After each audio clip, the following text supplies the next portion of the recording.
Have you ever wondered how a simple idea, just a tiny little spark in someone's head, can grow into something that literally shapes the world we live in? Well, today we're going on that exact journey. We're going to pull back the curtain on this idea of enterprise and follow the path an idea takes to become a reality. Let's dive in. So, let's just start with the biggest question of all. What does it really take to change the world with just one idea? It's not some kind of magic trick, It's a process, it's a journey. And that journey needs a vehicle to get started. And that vehicle? Well, it's a business. At its heart, a business is pretty simple. It's just an organization that pulls together different resources to solve a problem for people, to give customers something they actually want or need. This is the basic framework that gives an idea wings. Okay, but a business is just the shell, right? It's the container. Before you can build anything inside of it, you need that one essential thing that gets the whole engine started. It's something you can't even touch. You need the spark.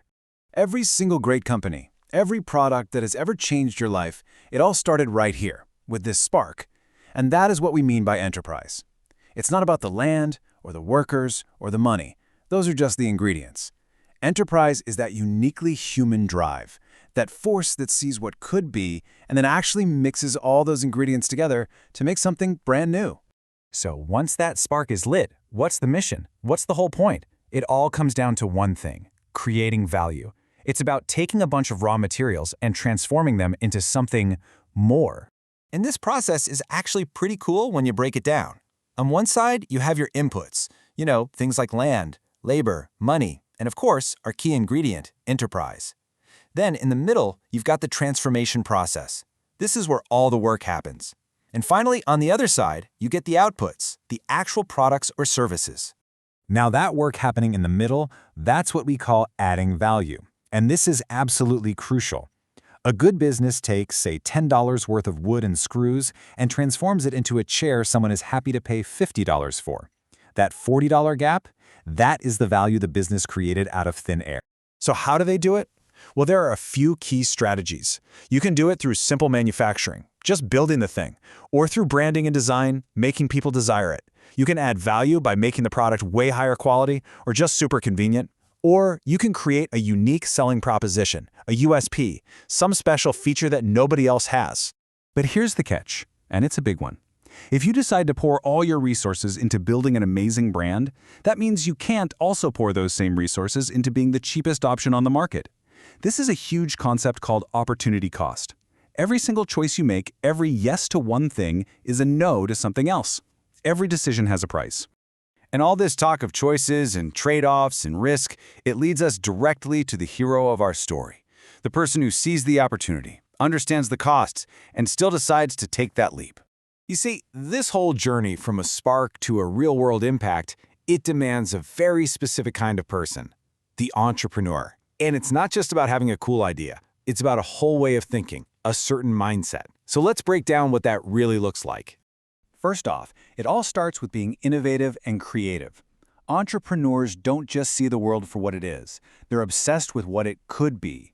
They're always spotting the gaps, finding new fixes for old problems, and just generally thinking way outside the box. But creativity without direction is just chaos, right? That's why an entrepreneur has to be a visionary. They have this incredibly clear picture in their head of the future they want to create. It's like a North Star that guides them and inspires everyone else, even when the path forward is totally foggy. And let's be real, that path is always foggy. It's always uncertain, which means an entrepreneur has to be a risk taker. They're putting their own money, their time, and their reputation on the line, all for this vision, knowing full well it could all fail. They have to be comfortable with uncertainty.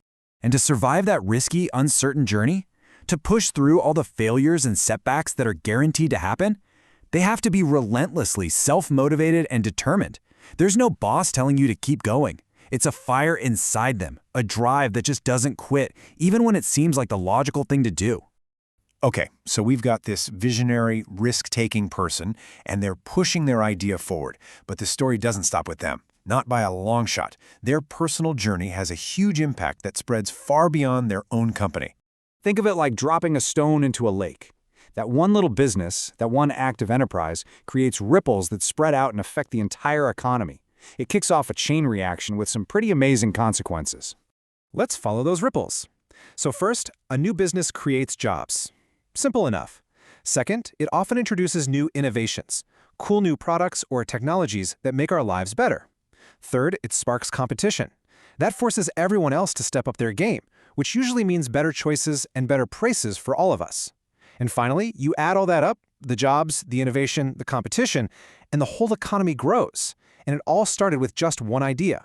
But look, having a great idea, the right mindset, and even a bit of luck, it's still not enough. To navigate a journey this complex, you can't just wing it. You need a map. You need a blueprint.